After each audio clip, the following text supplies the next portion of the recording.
கிறிஸ்துவுக்குள் பிரியமானவர்களே, ஆண்டவர் இரட்சகருமாக இயேசு கிறிஸ்து நாமத்தினாலே உங்களை வாழ்த்துகிறேன். இந்த நாளிலும் நாம் ஒரு சத்தியத்தை நாம் கற்றுக்கொள்ளப் போகிறோம். 1 யோவான் 1 அதிகாரம் 7வது வசனத்தில் இப்படியாக எழுதப்பட்டிருக்கிறது, உடைய குமாரனாகிய இயேசு கிறிஸ்துவின் ரத்தம் சகல பாவங்களை நீக்கி உங்களை சுத்திகரிக்கும். பிரியமானவர்களே, இயேசு கிறிஸ்து கல்வாரி சிலுவையிலே சிந்தின அந்த ரத்தம் தான் நம்முடைய எல்லா பாவங்களையும் நீக்கி நம்மை கழுவினது என்று சொல்லி நாம் வேதத்தில் நாம் பார்க்க முடிகிறது. பிரியமானவர்களே, பழைய ஏற்பாட்டின்படி, பழைய உடன்படிக்கையின்படி அவர்கள் அந்த இடத்துல புறாக்களின் ரத்தம், ஆட்டுக்காடாக்களின் ரத்தம் நாள்தோறும் பலி செலுத்துவார்கள் என்று சொல்லி அங்கு எழுதப்பட்டிருக்கிறது. ஆனால் இயேசு கிறிஸ்துவுடைய ரத்தம் எல்லா இரத்தத்துக்கும் கடைசியாய் ஒரு முடிவாக இருக்கிறது கல்வாரி சிலுவையில்.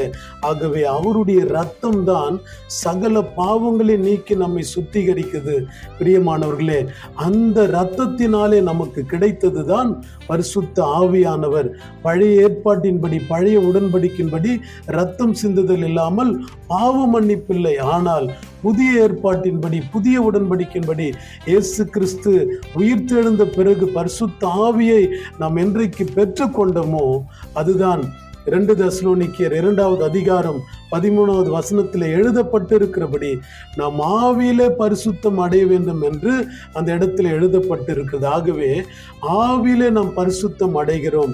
அதற்கு பரிசுத்த ஆவியானவரே நமக்குள்ளே வரும்போது தான் ஆவியிலே நாம் பரிசுத்தம் அடைய முடியும். ஆகவே இயேசு கிறிஸ்து கல்வாரி சிலுவையில் சிந்தின அந்த இரத்தத்தின் வழியாக கிடைத்தது தான் பரிசுத்த ஆவியானவர். பிரியமானவர்களே, அந்த பரிசுத்த ஆவியை நாம் பெற்றுக்கொள்ளும் போதுதான் அந்த தேவ மகிமையின் சாயலை நாம் அடைய முடியும். பிரியமானவர்களே, ஆகவே நாம் ஆவியிலே பரிசுத்தம் அடைவோம். அதற்கு காரணமாக இயேசு கிறிஸ்துவின் ரத்தம் இருக்கிறது. பிரியமானவர்களே, நாம் பரிசுத்த ஆவி பெற்றுக்கொள்ளுவோம். ஆவியிலே நாம் மகிமை அடைவோம். நாம் பரலோகத்துக்கு போவோம். கர்த்தர் தாமே நம்மை ஆசீர்வதிப்பார். ஆமென்.